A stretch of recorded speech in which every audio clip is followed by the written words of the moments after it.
Assalamualaikum warahmatullahi wabarakatuh. Kita berjumpa lagi pada kuliah pengukuran kinerja. Pada hari ini kita akan bahas materi tentang Key Performance Indicator. Kalau pada perkuliahan yang lalu kita sudah bahas tahapan di Key Performance Indicator sampai menghasilkan Critical Success Factor. Pada hari ini kita akan bahas tahap lanjutannya, di mana dari Critical Success Factor nanti digunakan untuk merumuskan Key Performance Indicator dan juga bagaimana merancang sistem pelaporan ke semua pihak di dalam perusahaan.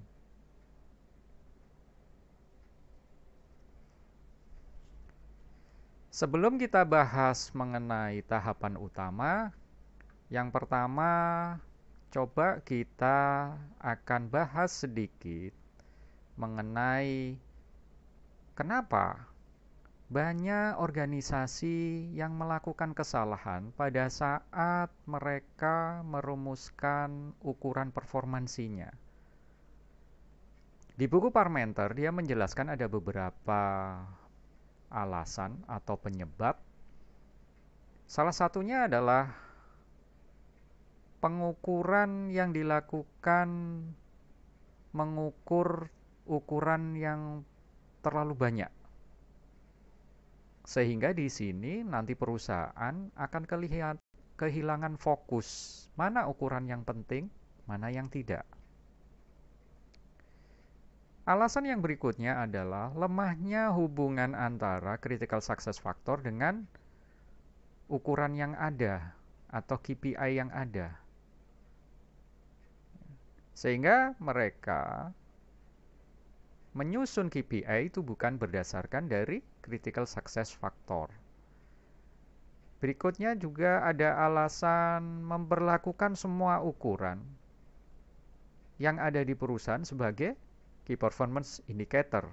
Sedangkan yang namanya Key Performance Indicator, key berarti ya yang utama saja, bukan semua ukuran.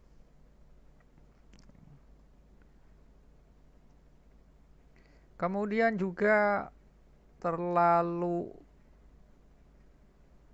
umum, KPI itu digunakan sebagai alasan untuk pembayaran, misalkan pembayaran kinerja atau remunerasi. Padahal di sini harusnya KPI ini adalah untuk membantu mencapai tujuan perusahaan, bukan untuk mengukur kinerja perorangan.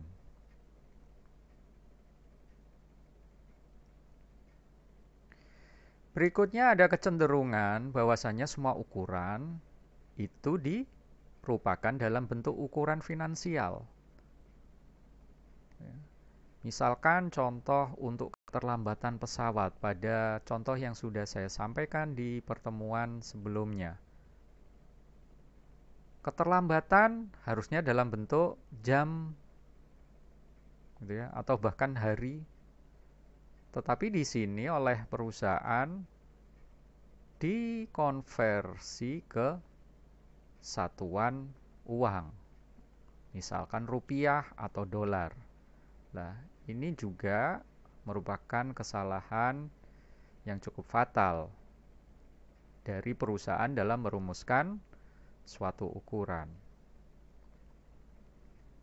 Dan banyak lagi alasan-alasan yang lain yang disampaikan dalam bukunya Parmenter. Saya hanya menjelaskan beberapa alasan yang cukup penting di mana hal ini sering sekali dilakukan oleh perusahaan sehingga mereka kesulitan untuk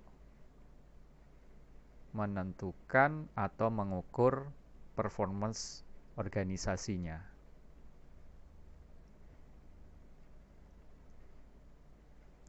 Oke, setelah itu kita coba bahas yang berikutnya. Sebelum membahas tahapan utama bagaimana merumuskan KPI, kita perlu juga mengetahui karakteristik of meaningful measures.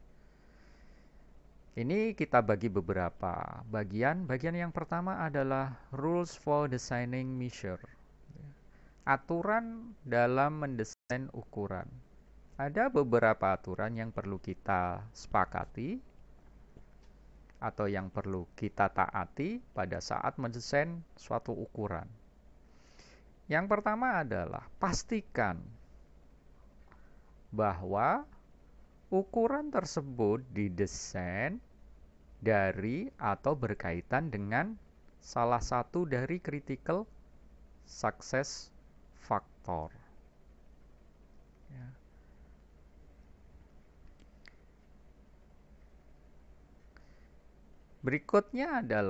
Aturan berikutnya adalah pengukuran yang tepat waktu sehingga Anda sedang mengukur lebih ke arah top of the cliff, yaitu bagian atas dari suatu tebing atau dari suatu tujuan daripada bottom of cliff atau bawah tebing. Maksudnya apa? Di sini lebih tepat adalah untuk waktu pengukurannya secara periodically dalam bentuk jam atau harian, bukan dalam bentuk bulanan atau bahkan 3 bulanan. Aturan yang berikutnya, fokuskan ukuran pada exception atau pengecualian. Maksudnya apa? Kita lebih fokus pada exception. Contohnya adalah pada saat kita mengukur ketepatan waktu pesawat itu bukan menggunakan ukuran misalkan persentase pesawat yang tepat waktu, tetapi lebih ke arah jumlah pesawat yang terlambat, yang terlambat misalkan datang atau terbang dalam 2 jam itu berapa jumlahnya atau berapa persentasenya. Bukan menggunakan ukuran berapa persen atau berapa jumlah pesawat yang tepat waktu saat datang dan terbang. Itu yang dimaksudkan dengan exception. Aturan berikutnya adalah remove atau hapus ukuran yang akan mengarahkan pada perilaku merusak atau perilaku disfungsional. Ya. Nah, untuk ukuran-ukuran yang dalam tanda kutip kalau istilah yang lain memiliki sisi gelap gitu ya, yang nantinya bisa mengarah pada untuk mengukur perilaku yang merusak atau disfungsional, ini sebaiknya dihilangkan. Aturan berikutnya adalah penyusunan kata atau kalimat dalam ukuran sebaiknya tidak mengandung keraguan tentang apa yang sedang diukur. Ya. Berarti kata-kata yang dipakai harus tepat, akurat, dan tidak mengandung misalkan keraguan, bias, gitu ya. Itu sebaiknya dihindari. Berikutnya adalah pastikan manfaat dari ukuran ini jauh lebih besar dibandingkan biaya yang dikeluarkan saat mengukur. Nah, sehingga memang fokusnya adalah ke indikator-indikator performance yang kunci saja, yang utama saja. Yang tidak begitu utama sebaiknya tidak dijadikan sebagai key performance indicator. Aturan berikutnya adalah merancang ukuran seputar aksi yang ingin Anda stimulasikan. Maksudnya apa di sini? Contoh pada saat misalkan kita memiliki hasil dari survei kepuasan karyawan, skor kepuasan ini mungkin menarik, tetapi tidak cukup penting. Lah, yang penting apa? Adalah implementasi dari rekomendasi hasil survei kepuasan tersebut. Karena rekomendasi ini bisa kemudian apa? Menstimulasi perbaikan jika diimplementasikan. Berikutnya adalah gunakan orang dekat Anda yang bijak, yang memiliki pengaruh saat Anda mendesain ukuran tersebut. Mereka digunakan sebagai bahan pertimbangan untuk menentukan apakah ukuran tersebut terlihat bagus atau tidak, terlihat sesuai atau tidak. Ya. Berikutnya adalah memprioritaskan ukuran yang Anda dapat bandingkan dengan organisasi yang lain. Ya. Kalau misalkan organisasi yang lain atau perusahaan yang lain menggunakan ukuran itu sebagai KPI mereka, kita bisa ikut gitu ya, meniru KPI mereka juga. Untuk apa? Sebagai benchmark performance kita dibandingkan dengan perusahaan lain seperti apa. Berikutnya adalah miliki campuran atau bauran dalam ukuran tersebut 60% untuk mengukur masa lalu, 20% saat ini, dan 20% merupakan ukuran masa depan. Gitu ya. Nah, nanti kita akan bahas di slide selanjutnya. Kebanyakan untuk ukuran yang masa lalu ini adalah masuk jenis result indicator ataupun key result indicator. Sedangkan yang current and future ini lebih ke arah untuk ukuran-ukuran performance indicator ataupun key performance indicator. Oke. Itu bagian pertama terkait dengan aturan dalam mendesain ukuran.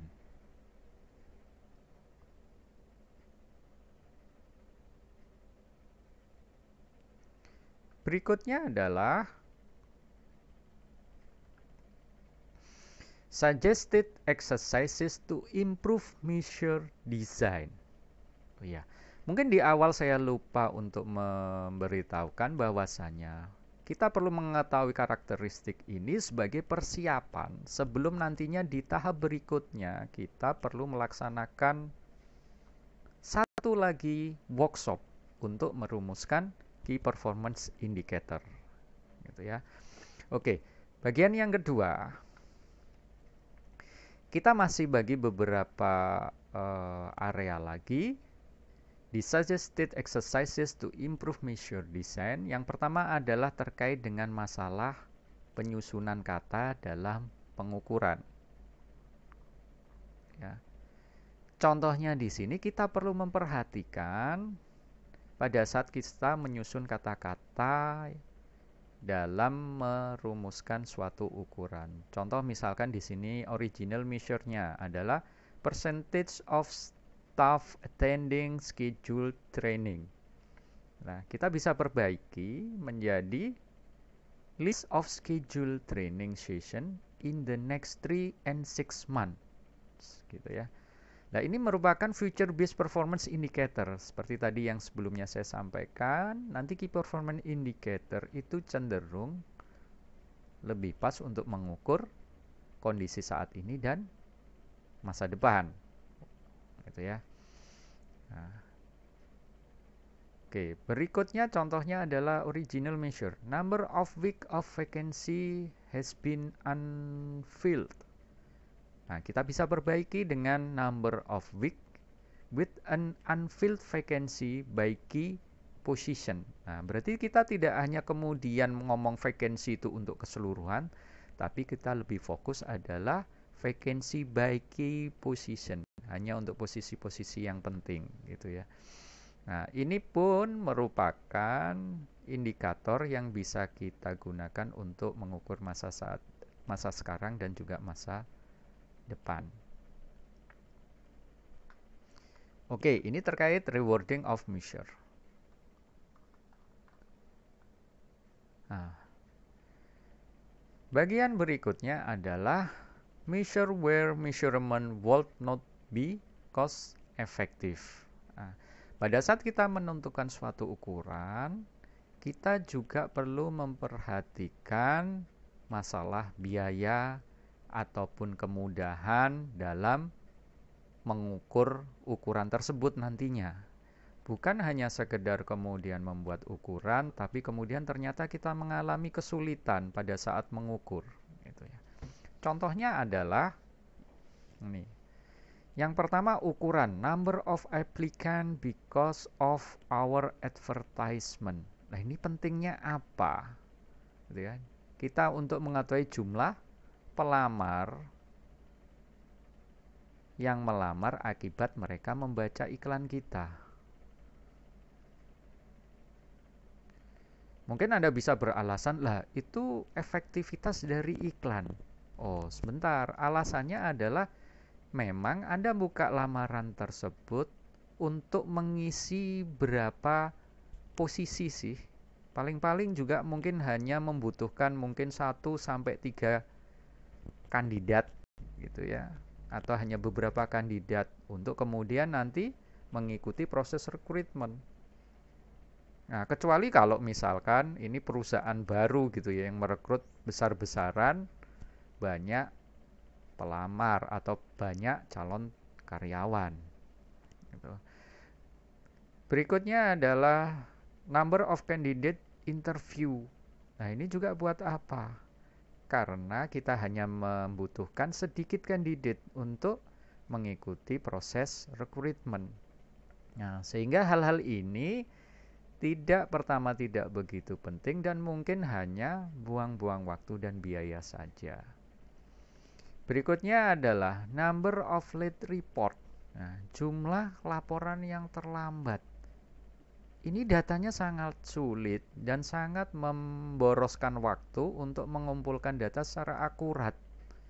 Bayangkan kalau hanya satu seksi gitu ya atau satu bagian di dalam perusahaan, kan nggak mungkin satu perusahaan bisa banyak puluhan gitu ya seksi atau departemen, bahkan kalau perusahaannya internasional atau multinasional, bayangkan berapa banyak report yang biasa mereka buat.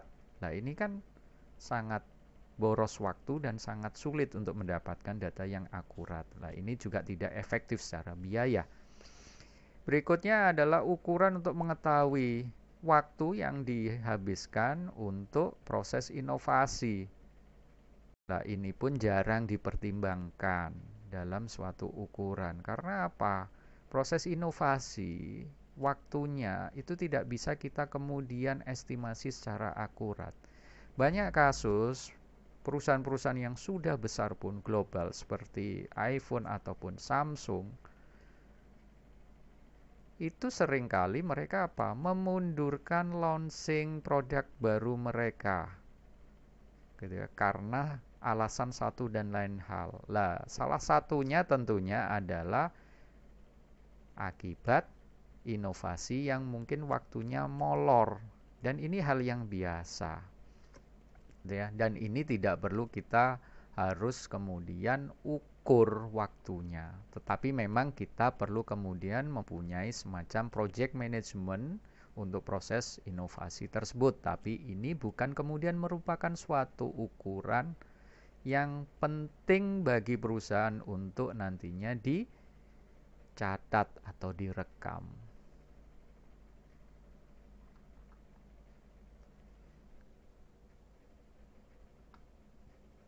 Oke. Berikutnya adalah kita perlu melakukan exercise to categorize measures gitu ya.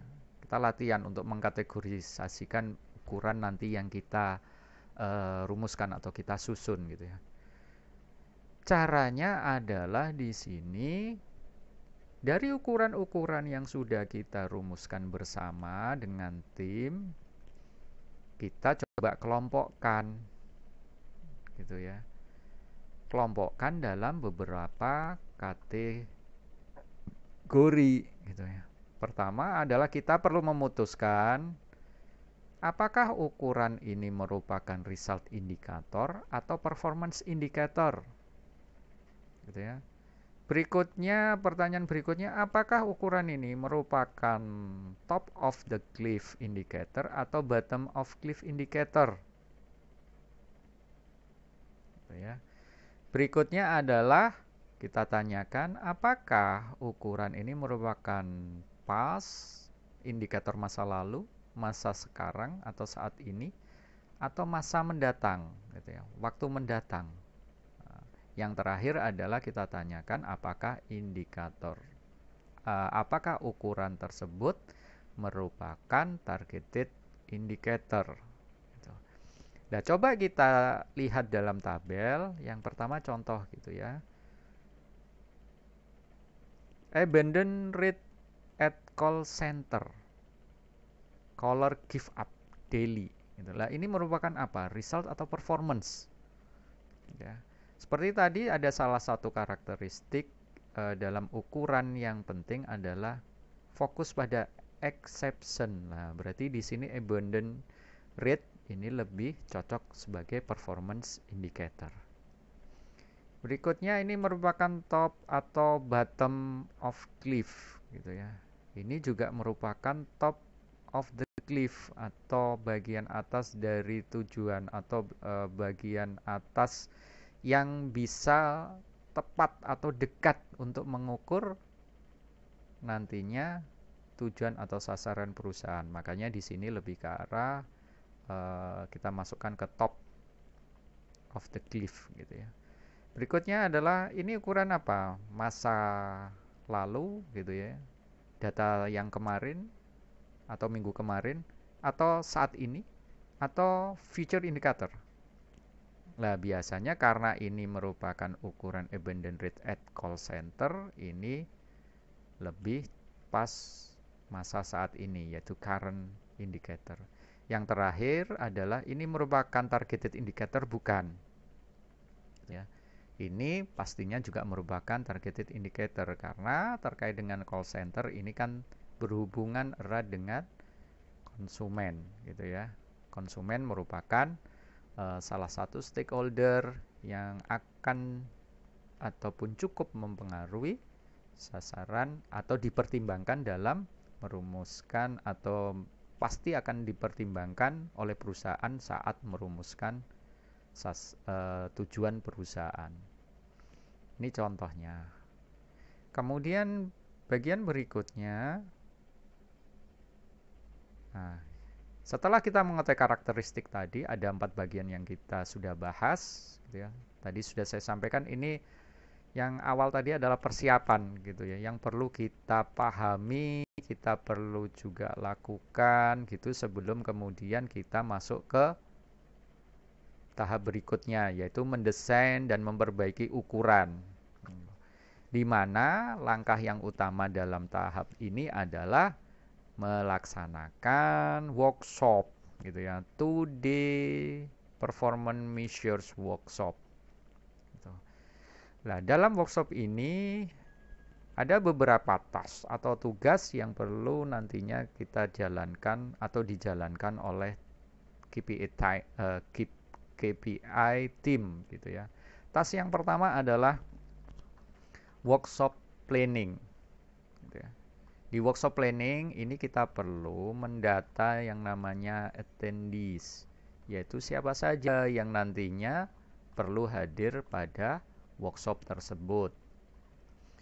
Yang pertama yang perlu hadir adalah tentunya manajer, supervisor, dan spesialis yang berpengalaman. Tentunya ini melibatkan lintas departemen gitu ya, lintas divisi. Berikutnya adalah executive and management yang hadir pada critical success factor workshop yang sudah kita bahas di tahap pertama kemarin. Gitu ya. Nah, nantinya yang hadir ini diperkirakan mungkin kalau untuk perusahaan-perusahaan menengah besar bisa mencapai sekitar 70-80 orang. Gitu ya. Di mana nantinya kita perlu bagi dalam beberapa cross-functional work group gitu, yang berisi 5-7 members. Lah, perkiraan berarti ini sekitar ada mungkin nantinya kalau lengkap ya 10 gitu ya, 10-an kelompok gitu ya, kelompok kerja. Kelompok kerja ini nantinya membantu tim KPI untuk mendapatkan atau merumuskan key performance indicator. Itu task yang pertama. Kemudian task yang berikutnya adalah set up a database to record the performance measure. Kita perlu kemudian nantinya mengetahui basis data yang tersebar atau tersedia di dalam organisasi, di semua departemen, di semua divisi, gitu ya. Kita perlu nanti memilih dari database yang tersedia tersebut, gitu ya. Kita perlu memilih data-data nanti yang dibutuhkan untuk membantu tim KPI dan juga tim kerja yang tadi sudah dibentuk dalam menyusun key performance indicator. Kemudian database tersebut sebaiknya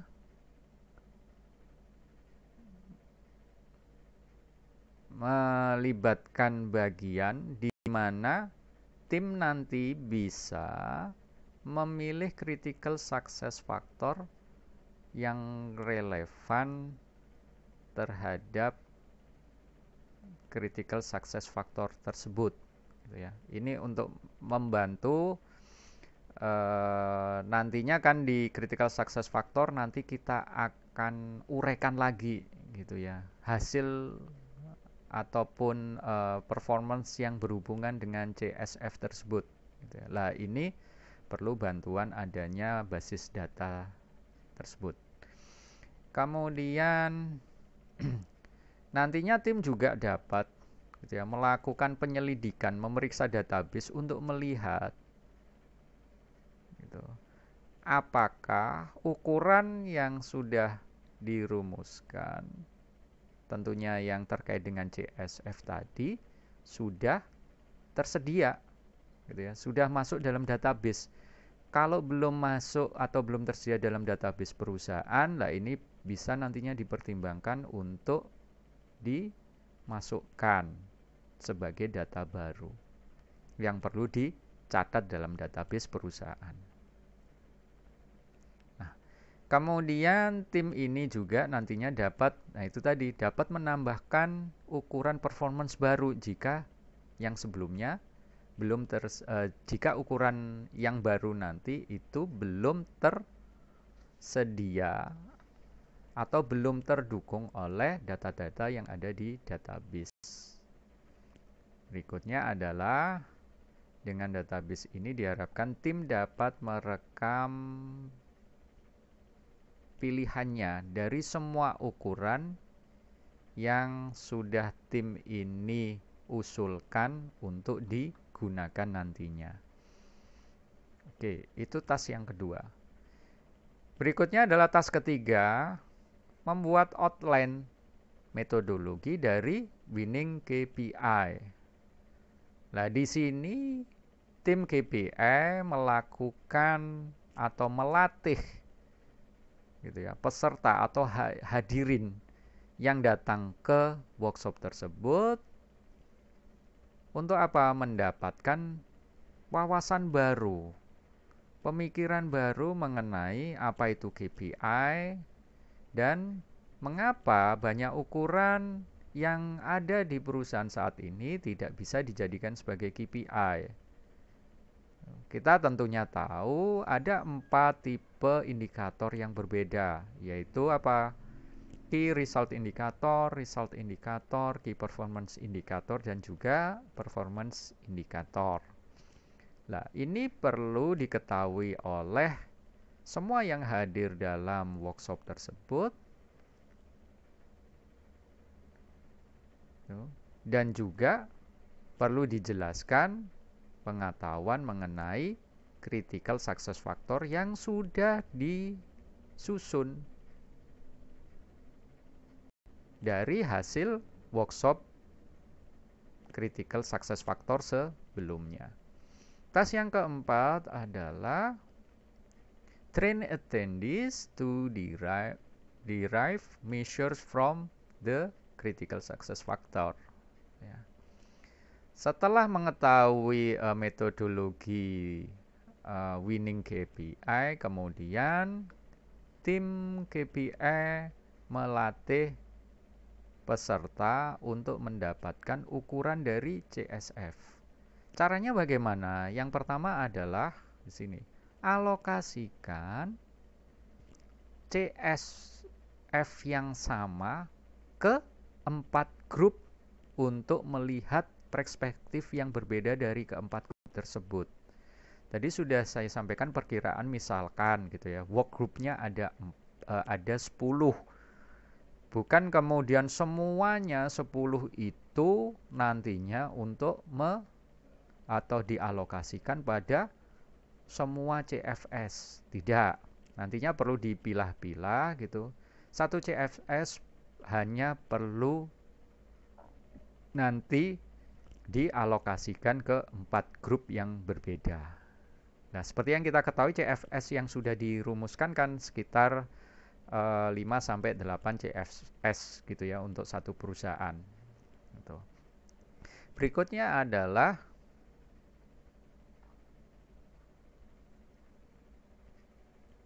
kita menentukan yang namanya hasil apa yang Anda harapkan ya, jika critical success factor yang Anda harapkan untuk melihat critical success factor dapat dilaksanakan dengan benar. Kalau maksudnya begini, kalau misalkan kita dari workshop sebelumnya ada satu critical success factor, dari satu critical success factor ini nanti kita kemudian uraikan akan mempengaruhi hasil apa, gitu ya. Nah, berikutnya kemudian kita perlu menanyakan, yaitu berikutnya adalah what would good performance look like in this result, gitu ya. Performance yang seperti apa? Performance yang seperti apa yang baik untuk hasil ini? Itu. Berarti nanti dari critical success factor, kemudian diuraikan result, kemudian baru performance. Gitu. Nah, kemudian tandai ukurannya dengan ini merupakan ukuran past indikator, current indikator, atau future indikator. Lah, untuk lebih jelasnya kita bisa lihat ke slide setelahnya. Nah, contohnya adalah misalkan di sini, ini adalah salah satu critical success factor. Maintain a safe, happy, and healthy workplace.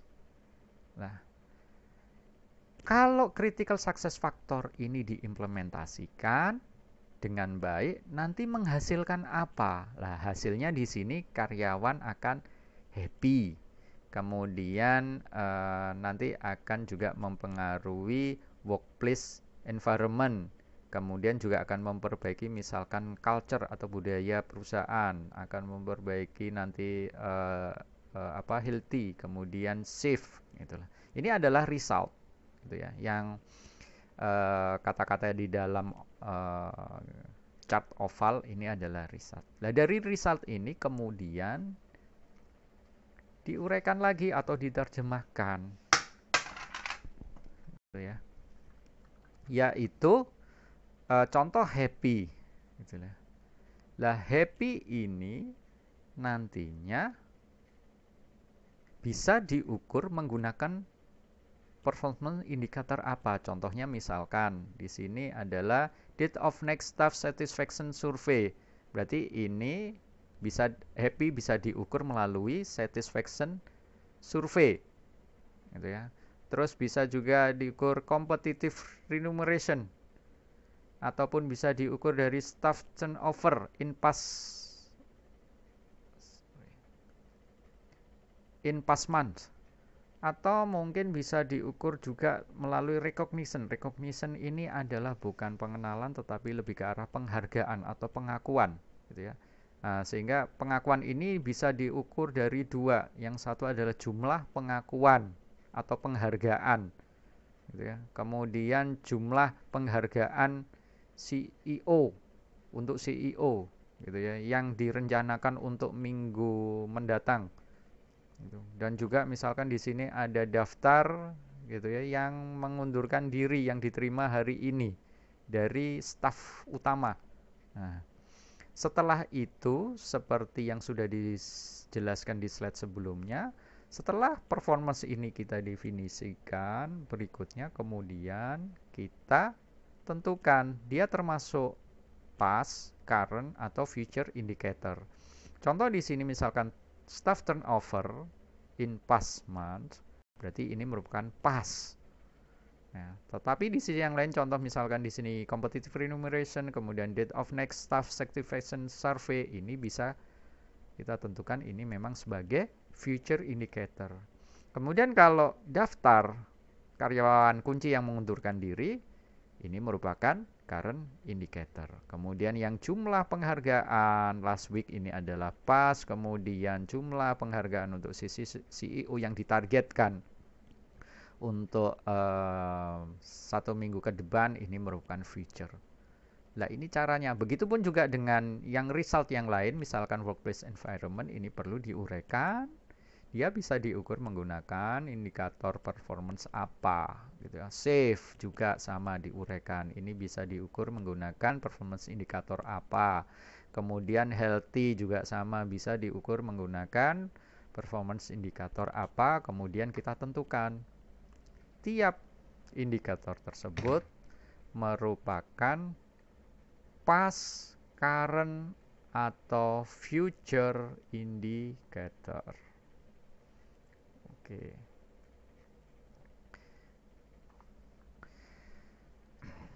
Berikutnya adalah setelah kita membuat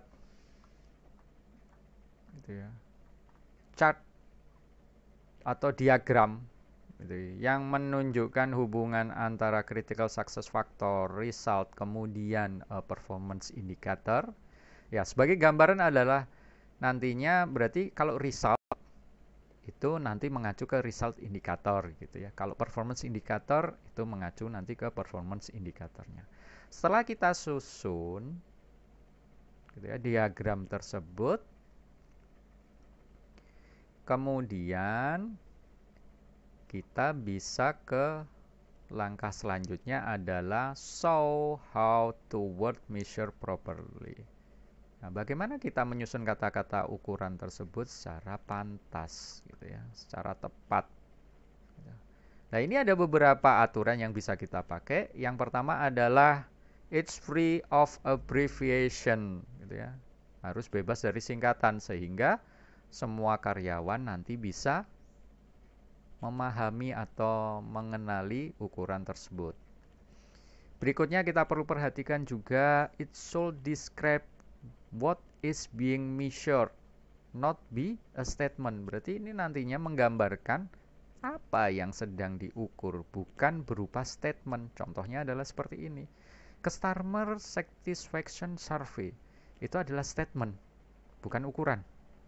Gitu ya. Tetapi kalau kemudian terkait dengan ukuran yaitu number of initiative implemented from the customer satisfaction survey. Berarti jumlah dari apa?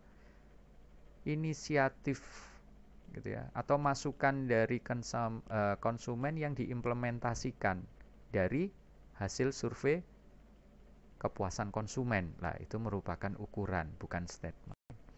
Kemudian perlu diperhatikan adalah there should be a focus on exception, gitu ya, and what is important.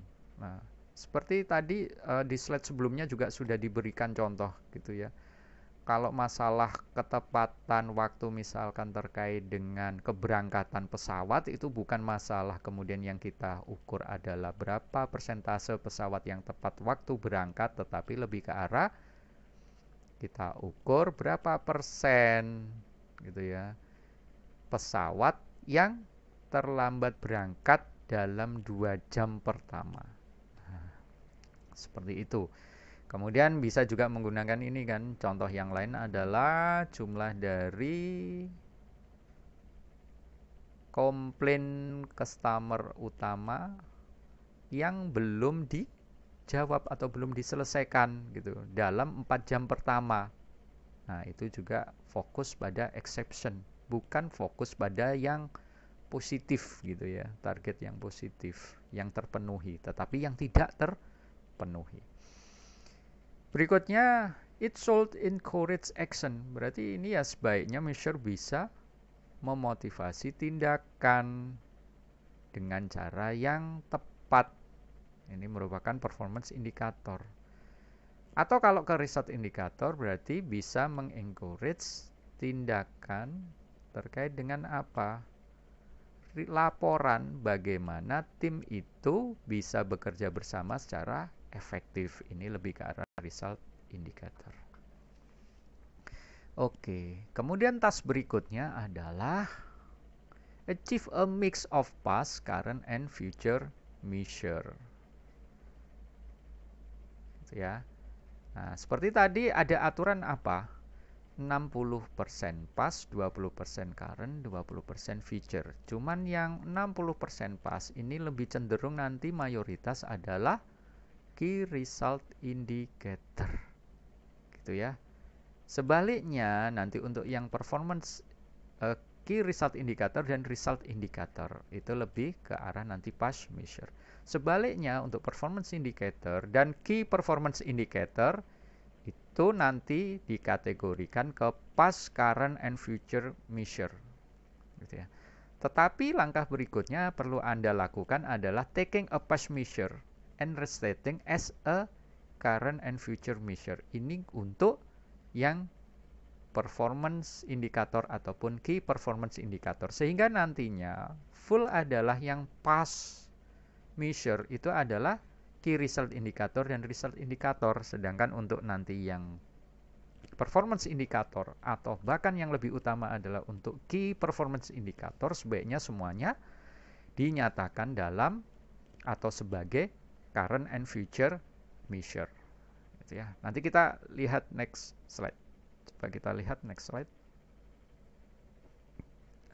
Contohnya seperti ini, ya. Misalkan masih ada performance atau key performance indicator yang diukur sebagai past measure, gitu ya. Contoh di sini number of late planes last week, gitu ya. Jumlah pesawat yang terlambat dalam 1 minggu terakhir ini. Nah, kemudian coba di restate, dinyatakan ulang sebagai current measure ataupun future measure. Contohnya di sini menjadi pesawat yang lebih dari 2 jam terlambat. Lah ini nanti perlu apa? Diupdate secara continuous 2 jaman gitu ya. Ataupun sebagai future measure gitu ya. Number of initiative to be commenced in next month atau next 2 months atau next 3 months to target area that are causing late plane. Berarti lebih ke arah apa? Jumlah saran nanti yang bisa dijalankan gitu ya, untuk memperbaiki agar apa? Pesawat nanti tidak terlambat, gitu ya. Nah, ini termasuk future measure. Contoh yang lain juga bisa, ini nanti bisa Anda baca sendiri gitu ya. Date of last visit by key customer bisa nanti ubah ke current measure ataupun future measure seperti yang ada di tabel gitu ya. Menjadi contoh di current measure-nya cancellation of order by key customer gitu ya, ataupun date of next visit gitu ya, next visit to key customer gitu ya. Itu adalah untuk future indicator. Oke, ini adalah task ke-6. Kita perlu memang kemudian mengubah gitu ya, key performance indicator kita menjadi current measure ataupun future measure. Berikutnya adalah task ke-7, recording all measure collected in a database gitu ya. Oke, setelah kita dapatkan tadi seluruh gitu ya, ukuran, coba kemudian kita rekam atau kita catat dalam database perusahaan ya. Nah, nantinya contohnya di sini work group atau grup kerja tadi yang sudah dibentuk di awal workshop itu merekam ataupun mencatat semua ukuran yang sudah dikolek atau dikumpulkan dari workshop season ya, dalam database yang mengindikasikan apa, yang nantinya bisa mengindikasikan key feature-nya seperti apa, misalkan description of measure, deskripsi dari ukurannya seperti apa, kemudian suggested measure name-nya, kemudian critical success factor gitu ya, yang diacu oleh ukuran tersebut, dan juga measurement frekuensi yang dibutuhkan gitu. Itu adalah task ke-7. Nah, task berikutnya adalah, nah ini contohnya sebelum ke kelas 8, contohnya pencatatan dalam database gitu ya. Kita buat dalam matriks dulu gitu. Contoh di sini name of performance measure, number of initiative implemented from the quarterly rolling key customer survey gitu ya. Nah ini tipenya apa? KRI atau RI atau PI atau KPI gitu ya. Di sini masuk PI. Person responsible-nya siapa? Kemudian terkait dengan BSC perspektifnya apa? Kalau di sini CF ini adalah customer focus. Kemudian time zone-nya apa? Past, current atau future. Ini adalah past. Kemudian frekuensinya misalkan 24 hours by 7 atau daily atau weekly atau monthly gitu ya. Misalkan di sini weekly. Kemudian suggested targetnya apa, all initiative implemented within 3 months of survey.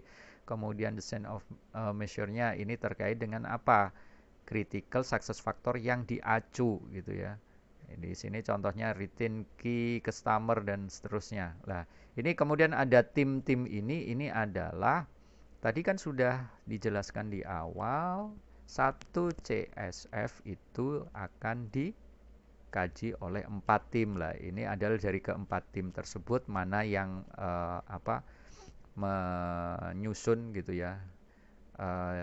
Menyusun dari CFS ini adalah menjadi performance measure ini gitu ya. Nah itu dicentang-centang. Kalau dia tidak menyusun measure ini ya tidak perlu dicentang gitu ya.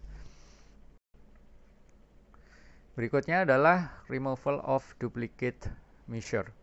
Nah, bisa jadi karena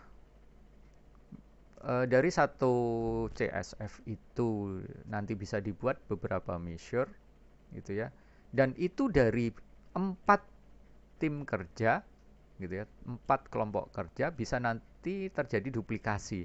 Nah, makanya nanti hapus kalau ada duplikasi ukuran tersebut. Gitu ya. Oke, caranya bagaimana? Ya, yang paling gampang adalah misalkan di sini ukuran tersebut yang sudah dirumuskan oleh tim kerja dicetak, kemudian ditempelkan di dinding untuk direview oleh tim kerja yang lain, gitu ya. Siapa tahu nanti, oh ini sama dengan tim saya, ya udah di remove salah satunya biar nggak ganda, gitu ya. Nah, seperti itu contohnya, gitu ya. Oke, berikutnya adalah moratorium on measure being developed outside the KPI project gitu ya. Perlu ditekankan di sini CEO perlu menjelaskan bahwa tidak ada ukuran gitu ya, yang nantinya dikenalkan atau nantinya diakui tanpa persetujuan dari tim KPI gitu ya. Sehingga di luar itu dan kemudian tidak mendapatkan persetujuan KPI tim, ya sudah tidak dianggap gitu ya, dihapus, tidak diakui. Itu task yang ke-9. Oke, selanjutnya adalah setelah langkah yang pertama tadi, kita menuju langkah yang kedua. Tadi kan sudah dari hasil workshop, kemudian sudah ada ukuran-ukuran, baik itu ukurannya adalah termasuk tipe yang key resource indicator, kemudian performance indicator ataupun key performance indicator. Tadi sudah coba kita kelompokkan dalam database tadi ya, yang terakhir. Kemudian ada removal gitu, dan juga ada batasan dari CEO tidak menerima ukuran dari pihak luar tanpa persetujuan tim KPI. Lah, setelah workshop itu selesai, kemudian apa yang perlu dilakukan ya? Langkah berikutnya adalah refining performance measure after the workshop. Ini siapa yang melakukan? Yang melakukan adalah tim KPI. Sudah tidak melibatkan kelompok kerja yang dibentuk pada saat workshop tersebut. Nah, di sini langkah yang pertama yang perlu dilakukan adalah gitu ya, tidying up the performance measure post workshop. Nah, kita perlu nantinya memilah-milah gitu performance measure yang kita dapatkan dari workshop, agar apa nantinya sudah lebih menghasilkan KPI yang jelas. Kalau sebelumnya kita belum kita sudah memang kelompokkan gitu menjadi 4 jenis tersebut, tapi intinya adalah kita perlu kemudian pilah-pilah lagi, nanti juga kita perlu uji lagi gitu ya, sehingga kita bisa mendapatkan KPI yang valid. Nah, tujuan yang mudahnya seperti itu. Yang pertama perlu dilakukan adalah pastikan database itu memiliki, nanti ada original measure name, ada revised measure name. Lah, perusahaan yang sudah berjalan pasti sebelumnya mungkin sudah mempunyai measure name yang awal.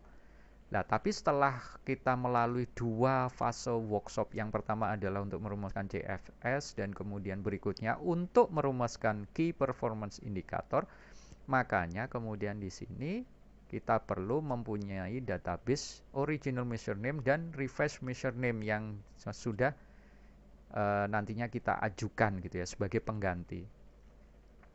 Nah, ini untuk apa tujuannya? Ya kita perlu untuk mengetahui track gitu ya. Nantinya membantu kita bisa tracking gitu. Misalkan reverse measure name ini itu berasal atau menggantikan measure name yang mana gitu ya. Itu tujuannya.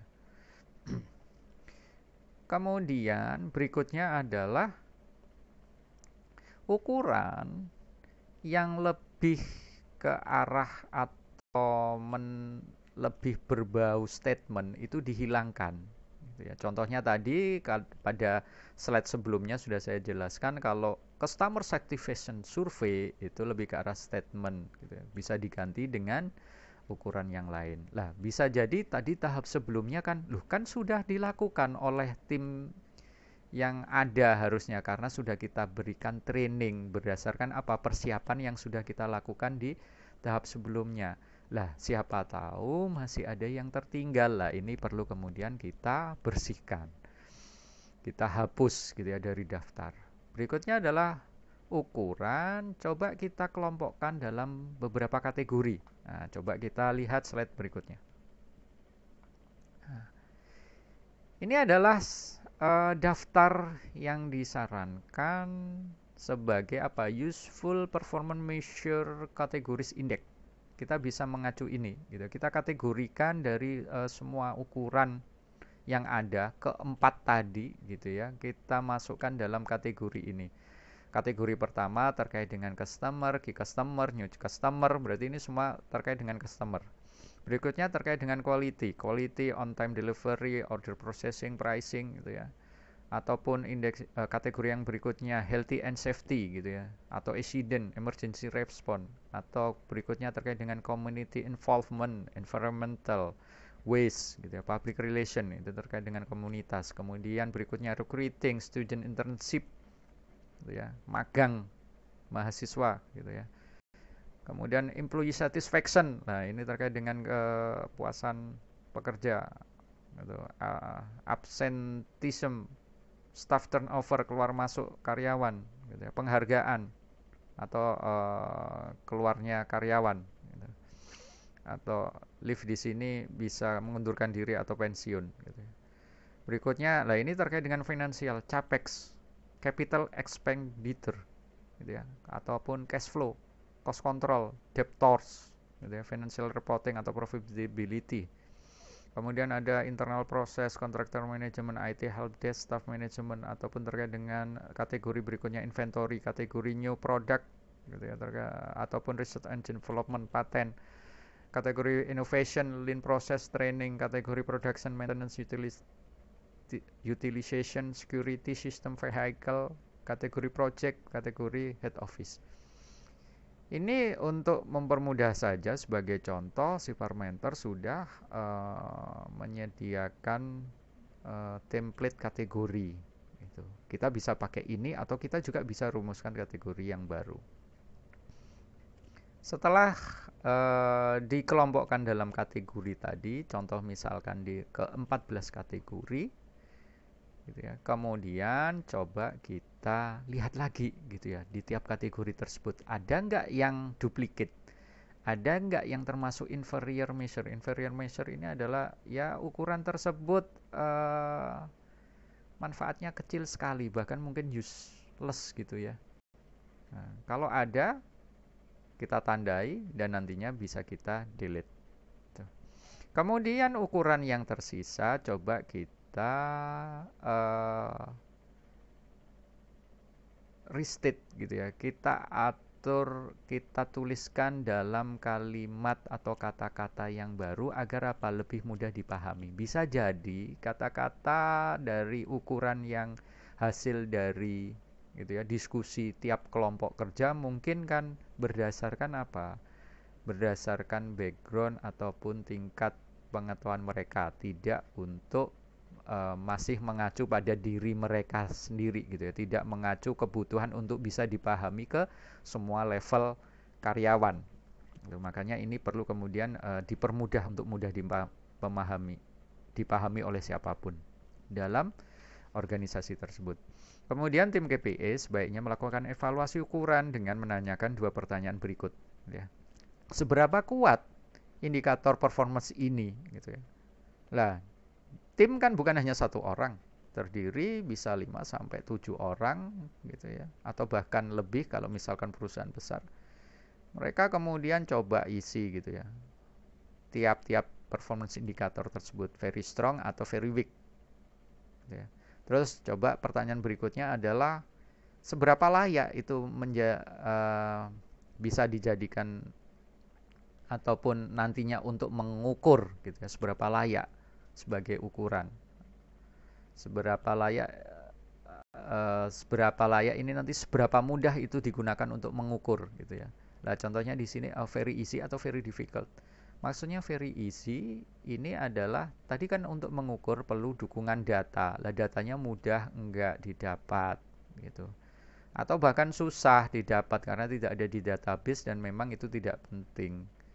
Nah, ini perlu dicek. Dua pertanyaan ini pada saat kemudian sebagian besar adalah very strong atau very easy, ini it's recommended to be performance indicator gitu ya, atau bahkan menjadi key performance indicator. Lah, dari pertanyaan ini, dua pertanyaan ini adalah sebagai untuk memverifikasi gitu ya ukuran yang ada, kemudian coba kita sorting measure tersebut ke dalam Apakah masuk KRI, RI, PI, atau KPI. Memang sebelumnya di workshop juga sudah coba dipilah-pilah dalam kategori ini. Ini lebih ke arah finalisasinya gitu ya. Untuk finalisasi untuk kemudian dites lagi gitu ya. Yang masuk KPI harus memenuhi 7 karakteristik KPI yang sudah saya jelaskan di awal di pertemuan yang sebelumnya ataupun di KPI tahap pertama gitu ya. Ada 7 kriteria tersebut. Memenuhi tidak, yang memenuhi masuk semua ke KPI. Tetapi tentu perlu ada batasan, yaitu tadi KPI yang dibutuhkan oleh perusahaan hanya sekitar 8-10 saja gitu ya. Yang di luar itu mungkin hanya masuk PI gitu. Nah, berikutnya juga dipilah ukuran-ukuran yang lebih ke arah gitu ya, men-summary atau merupakan ringkasan dari progres terhadap inisiatif strategis ini lebih cocok menjadi key result indicator gitu ya. Key result indicator pun sama, tidak banyak-banyak seperti KPI, juga sekitar hanya 8 sampai 10 KRI saja. Di luar itu ya termasuk result indikator biasa. Setelah kita melakukan pemilahan gitu ya, atau mungkin pembersihan yang tidak perlu gitu ya.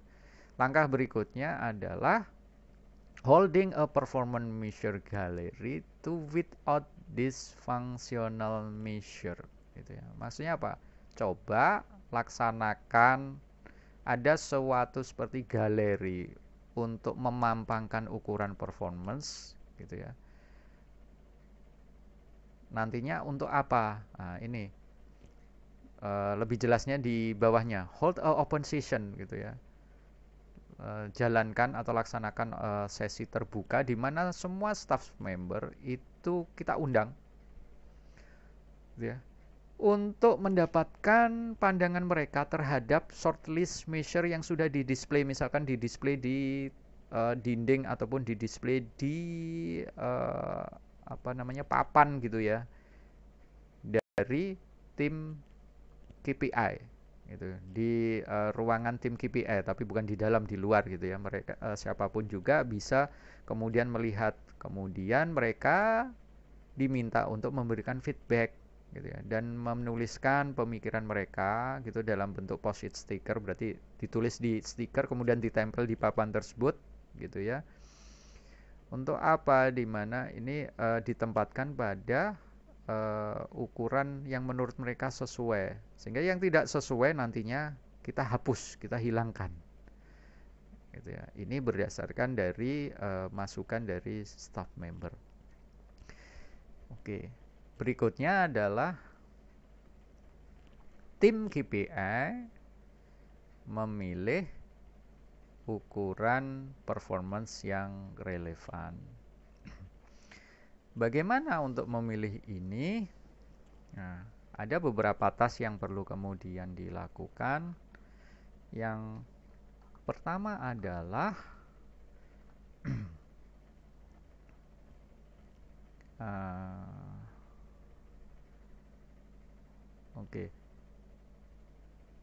yang pertama adalah train all team to use the database. Sebelum menjelaskan ini ada yang terlewat gitu ya. Nantinya KPI tersebut bukan kemudian nanti yang mengukur semuanya dilimpahkan ke KPI project, tetapi tentunya nanti akan dilimpahkan ke tim-tim yang sesuai untuk mengukur KPI tersebut gitu ya. Contohnya misalkan terkait dengan ukuran tadi keterlambatan pesawat 2 jam pertama. Lah, ini siapa nantinya yang mengukur tersebut? Ya, bisa dari front desk gitu ya, yang menerima laporan itu, atau mungkin dari bagian engineering atau dari bagian yang lain gitu. Tapi tentunya bukan bagian akuntansi gitu ya. Sehingga di sini semua tim yang akan dilibatkan untuk membantu sebagai garda terdepan gitu ya, untuk mengukur performance indikator, kita training dulu Siapa yang training? Ya tentunya tim KPI tersebut, gitu ya.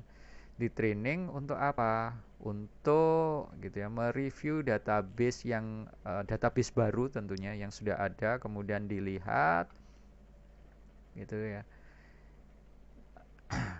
Dilihat mana-mana ukuran yang relevan dengan tim mereka. Gitu. Nah, berikutnya adalah task kedua, never lose sight of team ownership. Berarti tiap-tiap tim ini jangan sampai kemudian hilang gitu ya. Hilang pemikiran, hilang wawasan, atau mereka harus kemudian sangat memahami karena apa? Measure tersebut merupakan tanggung jawab mereka, gitu ya. Tanggung jawab mereka. Sehingga apa? Kemudian di sini dituntut tim tersebut harus apa? Selalu memonitor untuk nantinya apa? Ukuran tersebut digunakan untuk memperbaiki, untuk terkait dengan critical success factor yang terkait, yang berhubungan, yang relevan dengan area kerja mereka, atau yang sesuai dengan ukuran yang tim ini ukur, gitu ya. Berikutnya adalah task 3 adalah a maximum of 10 performance measure for a team, gitu ya. Ya, seperti biasa adalah tiap tim sebaiknya hanya melakukan maksimal mengukur 10 performance measure, gitu ya. Baik di level apapun juga, nanti mungkin kan ada tim di level operasional, ada yang di level departemental, ada yang divisional, dan kemudian di level perusahaan atau organisasi yang di top management. Semuanya ada batasan maksimumnya. Khususnya untuk tim yang di garda terdepan tadi, gitu ya. Ini cukup hanya mengukur maksimal 10 ukuran saja.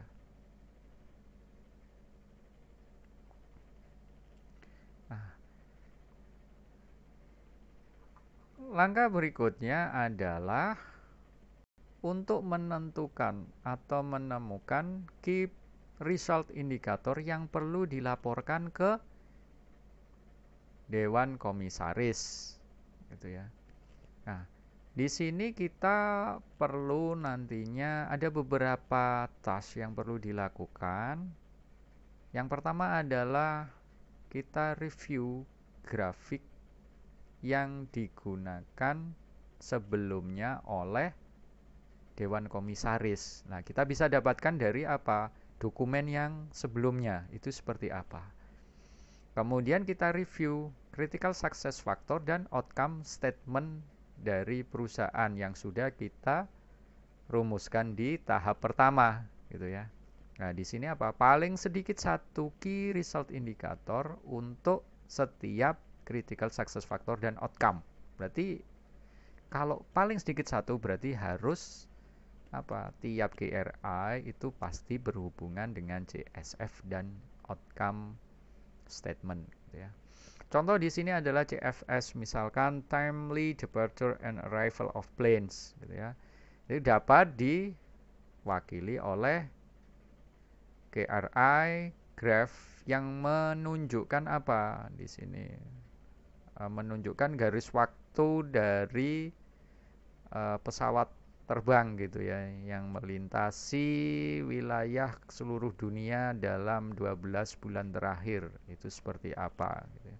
Nanti dalam grafik tersebut, gitu ya, Dewan Komisaris itu bisa mengetahui, gitu ya, keberangkatan dan kedatangan yang tepat waktu. Nah, ini tentunya akan berbeda, gitu ya. Kalau tadi KPI kita tidak ngomong masalah tepat waktu, tetapi yang 2 jam pertama yang terlambat kan, seperti itu. Ini berbeda. Selain itu, kalau KPI kita ngomongnya adalah jam-jaman, gitu ya. Kita akan memonitor setiap jam selama 24 jam dalam satu hari, kemudian 7 hari dalam seminggu gitu ya. Tapi KRI merupakan summary gitu ya. Kita lihat dalam misalkan 12 bulan terakhir, 6 bulan terakhir gitu ya. Seperti itu. Berikutnya adalah task ketiga, batasi KRI tidak lebih dari 10 ya. Sama seperti KPI, batasi tidak lebih dari 10. Memang perusahaan bisa memiliki 30 sampai 40 KR 30 sampai 40 RI. Sorry, ini keliru gitu ya. Result indikator gitu. Nah, kalau misalkan perusahaan mempunyai 30 sampai 40 KRI, berarti pilih maksimal hanya 10. Yang lainnya hapus. Hapus di sini, keluarkan dari kategori KRI. Nah, mungkin sisanya itu hanya sebagai result indikator biasa. Oke, task yang keempat adalah pastikan bahwa KRI memiliki dampak atau berkaitan dengan 6 BSC perspektif, gitu ya. Minimal 1, gitu ya. Minimal 1, atau bahkan kalau KRI yang bagus bisa 2, 3 terkait dengan atau berdampak ke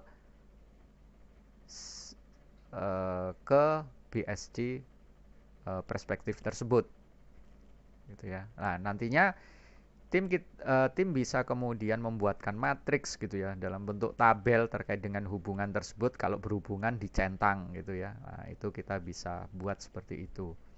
Berikutnya task yang terakhir adalah pre-shell the KRI before presenting them to the board ya. Maksudnya apa? Coba ini sampaikan ke salah satu anggota komisaris gitu ya. Kita coba presentasikan dulu, ngobrol dulu, kita butuh feedback ya. Terus kemudian kita butuh juga meyakinkan dia untuk nantinya pada saat kita mempresentasikan ke dewan komisaris, beliau ini bisa membantu kita untuk mempengaruhi anggota dewan komisaris yang lain gitu ya untuk menyetujui apa key result indikator tersebut. Nah, ini contohnya tadi gitu ya yang peta dari key result indikator terhadap six balance scorecard gitu ya. Contoh misalkan result indikator timelines of plane across the main region of the world. Oh, ini terkait dengan financial, customer satisfaction, staff satisfaction, dan juga internal processes. Yang kedua, return on capital employee. Ini terkait dengan finansial dan juga internal process. Nah, contohnya seperti ini. Minimal satu harus berdampak terhadap salah satu perspektif, gitu ya. Oke. Langkah berikutnya adalah tim KPI memastikan the winning KPI. Task yang pertama adalah pastikan bahwa KPI mempunyai semua karakteristik KPI. Karakteristiknya apa? Kan ada 7 karakteristik. Non-financial measure. Measure frequently, karena nantinya diukur bisa tiap jam dalam sehari. Berarti 24 jam sehari. 7 hari dalam seminggu gitu ya. Dan ini nantinya bisa kemudian dijalankan oleh CEO atau dan juga senior management team gitu ya. Dan juga jelas gitu mengindikasikan aksi apa atau tindakan apa yang diperlukan oleh staff. Kemudian ukuran tersebut gitu ya akan berkaitan dengan tanggung jawab terhadap tim yang bersangkutan nantinya gitu ya. Seperti yang sudah saya jelaskan sebelumnya, tiap KPI itu nanti ada timnya sendiri-sendiri gitu ya yang bertanggung jawab untuk mengukur gitu. Tidak kemudian semua diukur oleh tim KPI. Kemudian memiliki signifikan impact gitu. Impact tersebut tentunya apa? Impact terhadap paling banyak ke critical success factor. Seperti yang pada tahap sebelumnya sudah salah satu langkah kan ada gitu kan ya untuk mendefinisikan ada perform ukuran kemudian kaitannya terhadap CSF. Semakin banyak terkait itu semakin bagus gitu ya. Harus lebih dari nanti satu CFS itu minimal satu terkait dengan satu perspektif balance scorecard gitu ya. Ini. Yang terakhir adalah mendorong atau memotivasi aksi yang sesuai gitu ya. Maksudnya apa? Ya tentunya nanti kalau diimplementasikan itu ada impact positif untuk perbaikan performance. Nah, kemudian tas yang kedua adalah batasi KPI organisasi atau KPI perusahaan tidak lebih dari 10 gitu ya. Maksimal adalah 10. Bahkan paling tidak gitu ya, sekitar 8 sampai 10. Tetapi dimungkinkan juga menemukan ada organisasi yang memiliki lebih dari 10 KPI. Gitu ya, meskipun mereka sudah menggunakan penyaringan berdasarkan 7 KPI karakteristik gitu. Tetapi sebaiknya tetap diusahakan maksimal 10 KPI. Kemudian tas yang ketiga, uji semua KPI ke 3 divisi. Nah, sebagai uji coba adalah pilot project gitu ya, KPI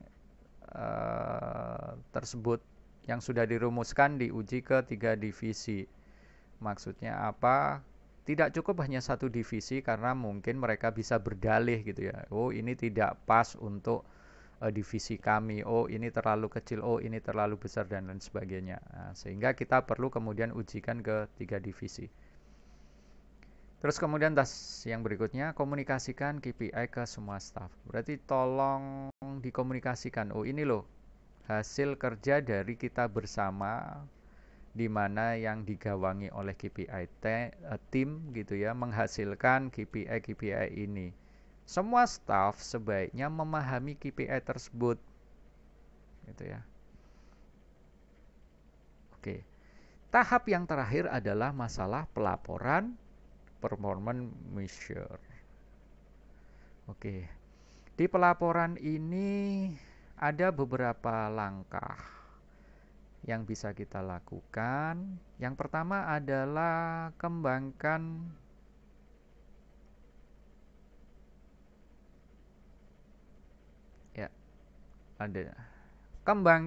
kerangka pelaporan untuk semua level.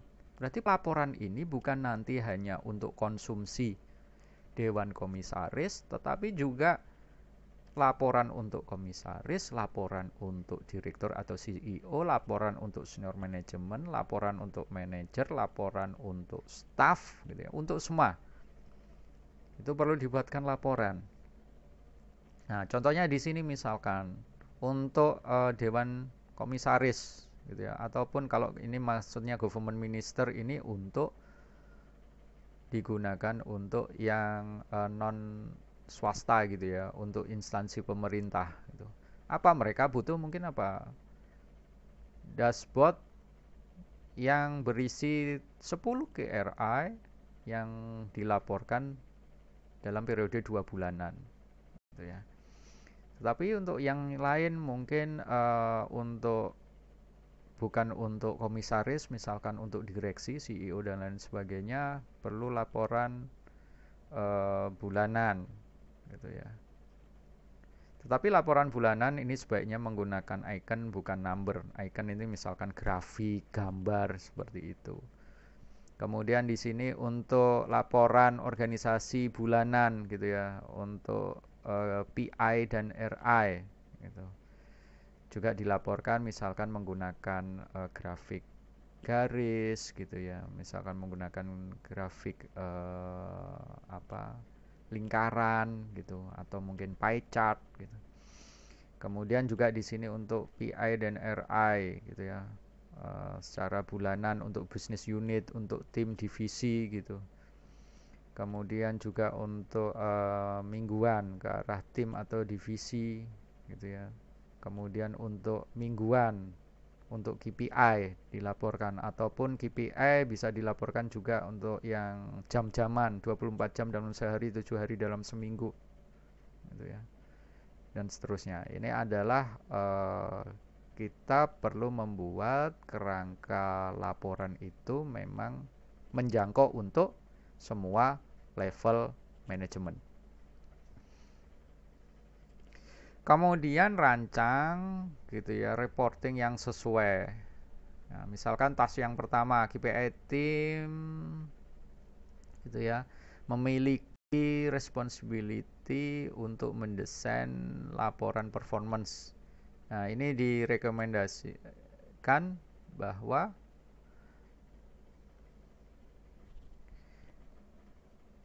senior manajemen tim gitu ya, itu nantinya bisa menggunakan ataupun mengusulkan reporting template ke KPI team gitu ya.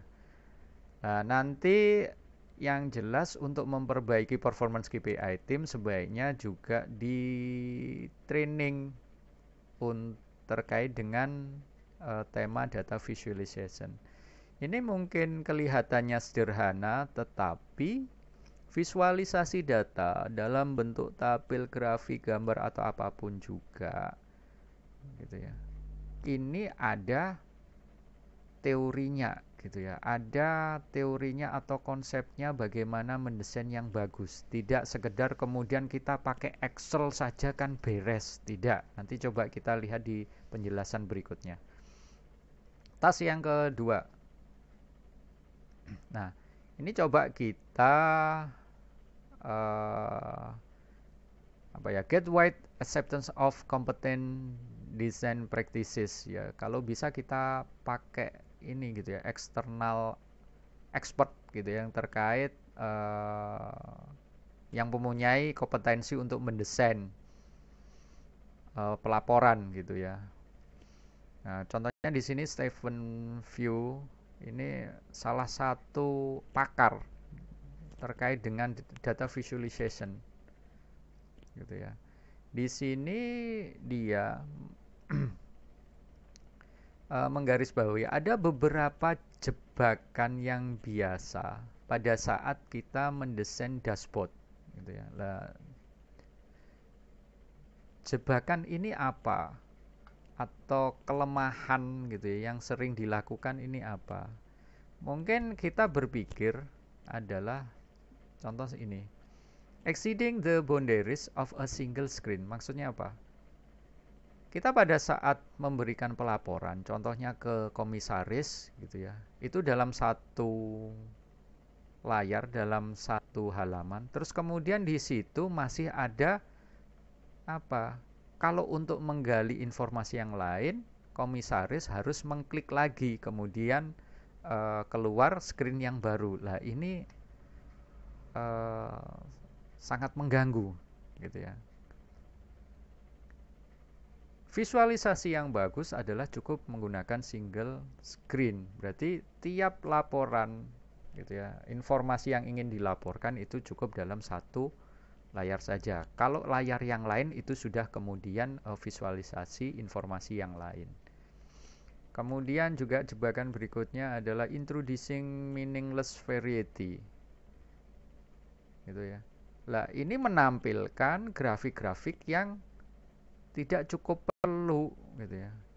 Cuman mungkin kita hanya berpikir, lah kalau grafiknya banyak, bervariasi gitu kan, ini lebih menarik ya, lebih menarik tapi kemudian meaningless buat apa. Kemudian arranging the data poorly. Gitu ya. Lah di sini kemudian apa? Menyusun data itu atau kemudian memvisualisasikan data tidak dengan atau tidak menggunakan visualisasi yang semestinya yang memudahkan untuk dipahami.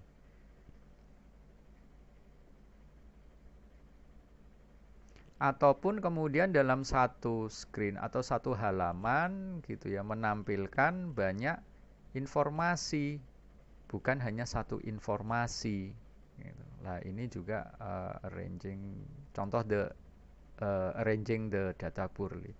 Kemudian using a lot of color to highlight everything gitu ya.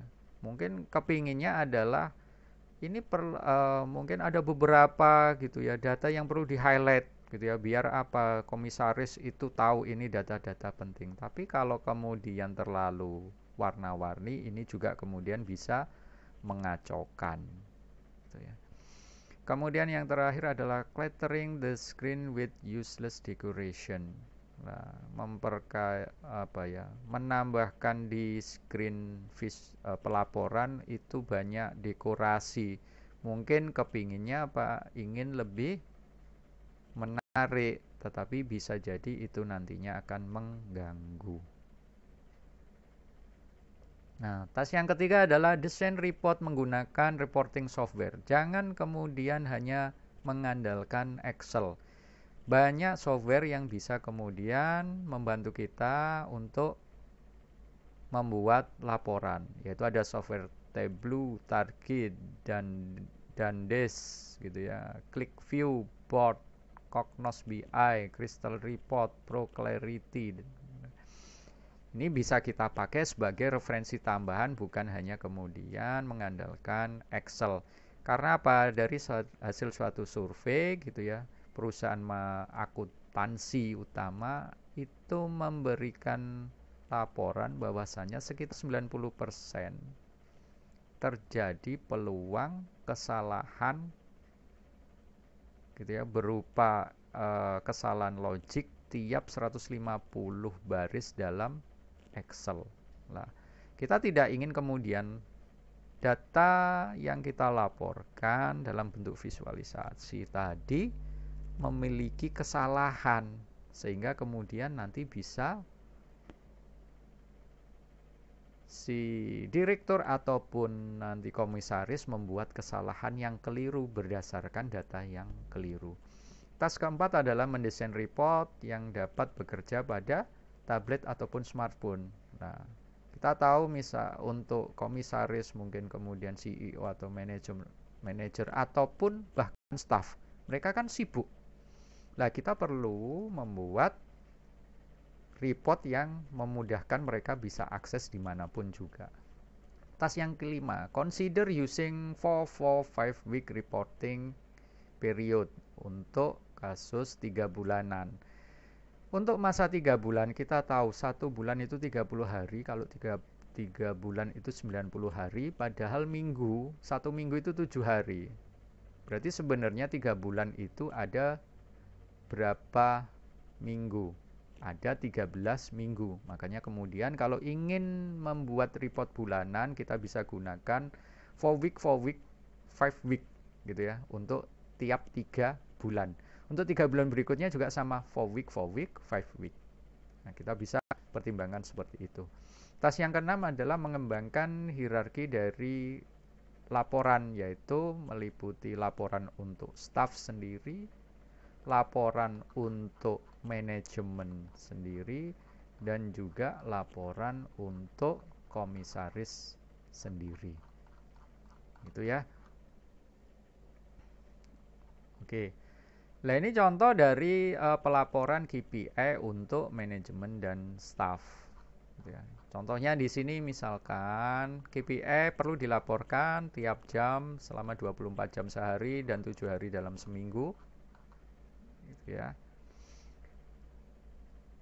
Nah, ini bisa kita laporkan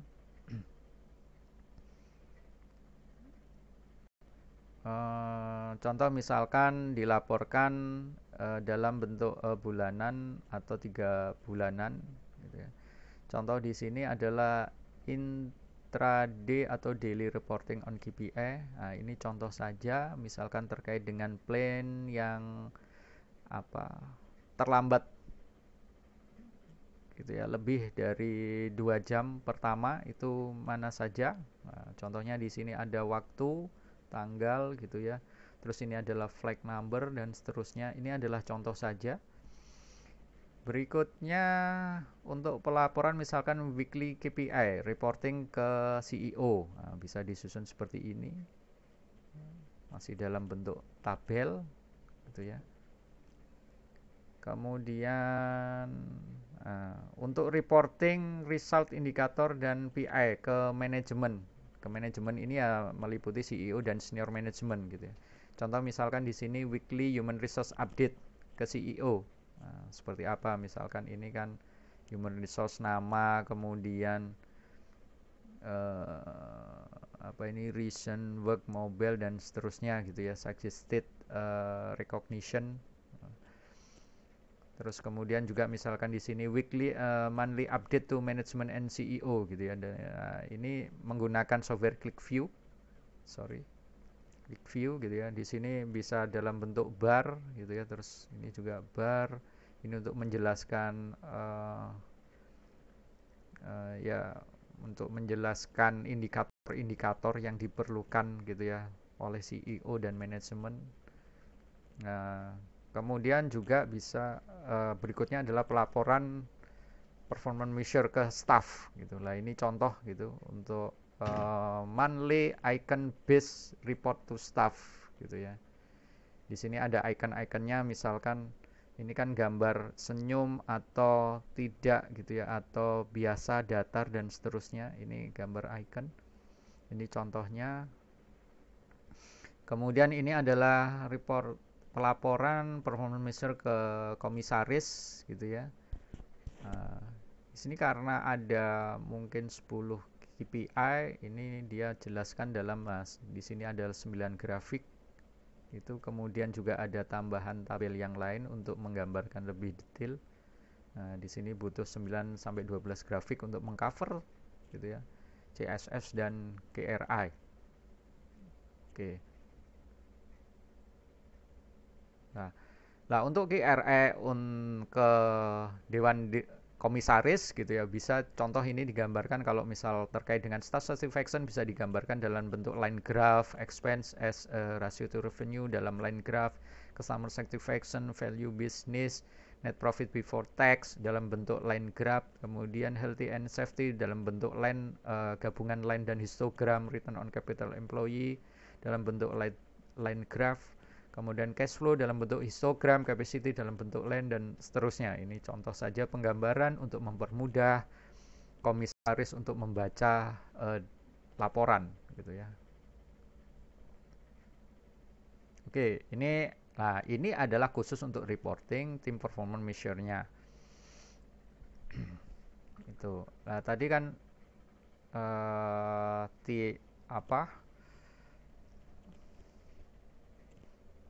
Nah, ini tim melakukan reporting gitu ya.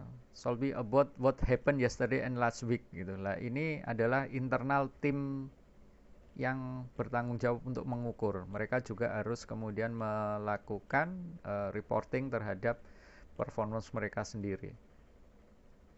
Oke.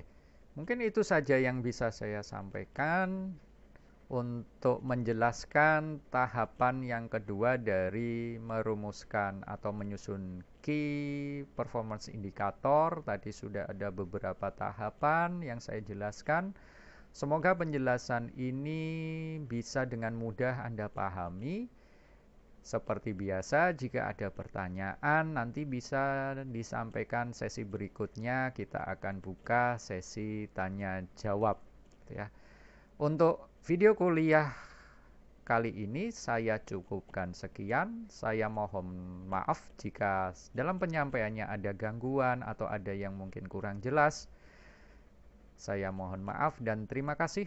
Wassalamualaikum warahmatullahi wabarakatuh.